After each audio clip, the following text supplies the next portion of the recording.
Vamos a hablar de la columna cervical. ¿Qué es la columna cervical? La columna cervical es la parte superior de la columna vertebral y está formado por 7 vértebras, como en esta imagen, de C1 a C7. Atlas es conocido como C1 y axis como C2. Su función principal es sostener la cabeza, permitir los movimientos del cuello y proteger la médula espinal. Como sabemos, a todo examen primero iniciamos con inspección. Por ende, ¿qué se evalúa? Primero, el primer paso es observar al paciente. Se debe verificar que exista una alineación correcta de la columna cervical en los planos. Por ejemplo, en plano sagital. En esta imagen, por ejemplo, en tal vista de perfil, y permite observar si la curvatura cervical es normal. En este caso, el paciente tiene una posición normal, como el de acá, ¿no? Una posición normal. Pero ¿qué pasa? A lo largo de los años, esta posición ha ido decayendo, por así decirlo, debido al uso de un gran elemento de hoy en día, que es, por ejemplo, el celular. Por comodidad, a uno le cansa la cabeza, por ende, es de que van agachando por mucho tiempo van agachando la cabeza para poder ver mejor el celular, porque, ¿qué será, no? Pero el punto es de que por culpa de ese hábito es que el paciente de pasar a esto pasa a esta posición, lo cual no es nada recomendable. Pues mire todo lo que está dañando el cuello, ¿no? Como les decía, esta es la postura ideal, ¿no? Esta es la postura ideal, la posición ideal, lo normal. Luego tenemos otra posición, pero esta se llama protracción. No sé si han visto que han conocido gente que pareciera que fuera como un pavo, ¿no? O pareciera que fuera un cuello de pavo, por así decirlo. Ya. Pues eso se le conoce como protracción. Pues en estas dos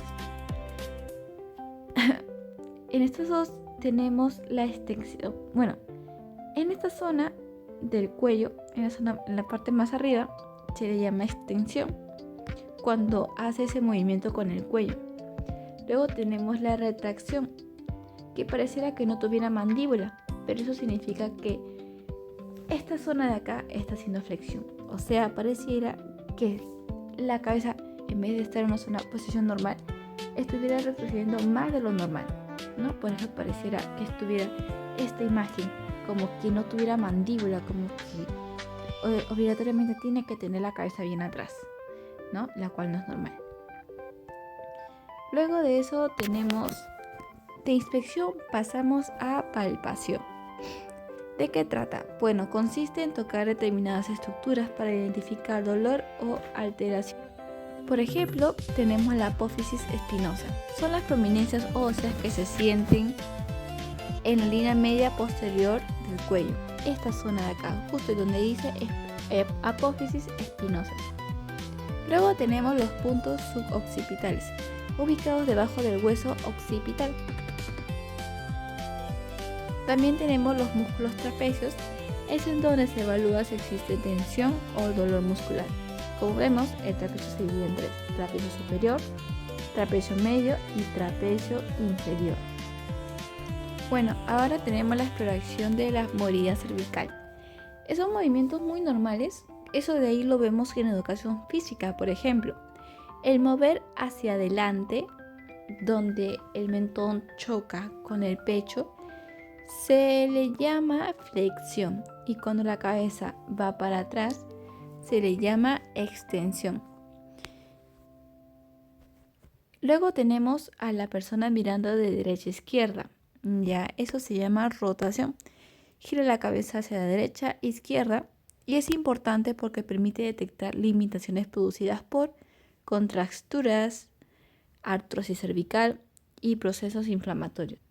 Luego tenemos lo que es la inclinación lateral o lateralización. O sea, mueve la cabeza a los lados, que es, o acercar la oreja al hombro y levantar el hombro. El rango normal en grados es hasta 30 grados, ¿no? Para ver qué tanto se puede mover la cabeza. Luego tenemos esta imagen, se preguntarán qué es, ¿no? Esa posición se llama prueba de Schober, que mide la flexibilidad de la columna lumbar. O sea, lo normal es que la persona al ponerse en esa posición, o sea, para adelante, crezca o se aumente 5 centímetros más al agacharse. O sea, si por algo parado en esta posición mide 10 centímetros, al agacharse mide 15. Es lo normal. Y lo normal es cuando es menos de 5 centímetros, lo comento. Luego tenemos las alteraciones o enfermedades relacionadas. Por ejemplo, una enfermedad muy común que se llama la escoliosis, que significa es una desviación lateral de la columna vertebral. Por ejemplo, tenemos a la escoliosis estructural, que es cuando existe una deformidad verdadera de la columna. Por ejemplo, tenemos a la idiopática, la congénita o la secuela de poliomielitis. Esa es la estructurada. Y la no estructural, eso es cuando hay una mala postura, hay un dolor lumbar o diferencia de longitud de piernas. Por eso es muy, muy importante que la persona se siente bien, porque no sabes cuándo, en algún momento eso se puede convertir en escoliosis. Por eso es muy importante la postura. Luego tenemos la cifosis. Este de acá. Al ver uno se puede venir a la mente, por ejemplo, al enjorobado, ¿no? ¿Por qué? Porque, la cifosis se caracteriza por un aumento de la curvatura posterior de la columna, al igual que el jorobado. Pero también tenemos una cifosis lo normal es tanto cifosis, la regular fija, como una cifosis angular, que es la segunda imagen. ¿De qué trata la cifosis angular? Es cuando se forma como una jiba o prominencia. Puede deberse a fracturas vertebrales, tuberculosis vertebral o una malformación congénita.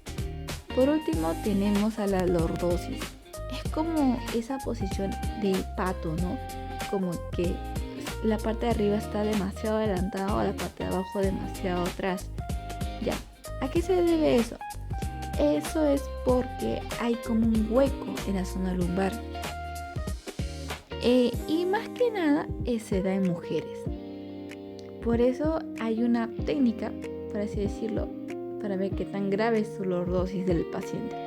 Por ejemplo, tenemos la flexión de la columna lumbar. Lo normal es que se corrige la lordosis lumbar y aparece una leve cifosis.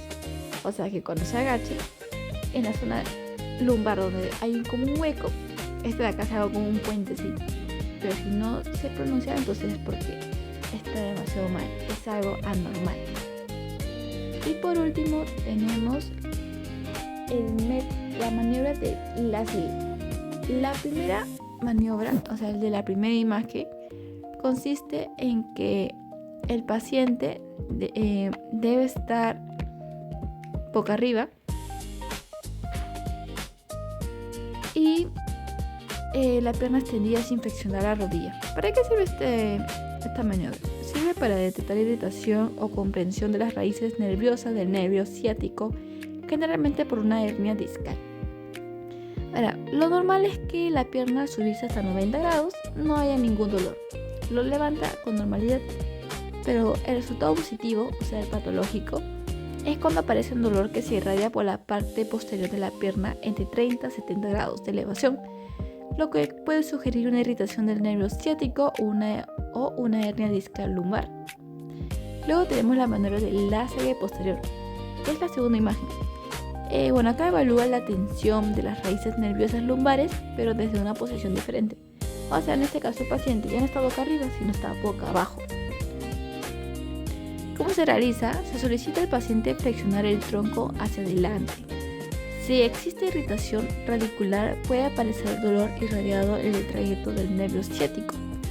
El resultado positivo es un dolor lumbar o dolor irradiado hacia el miembro inferior. Bueno, eso es todo. Muchas gracias.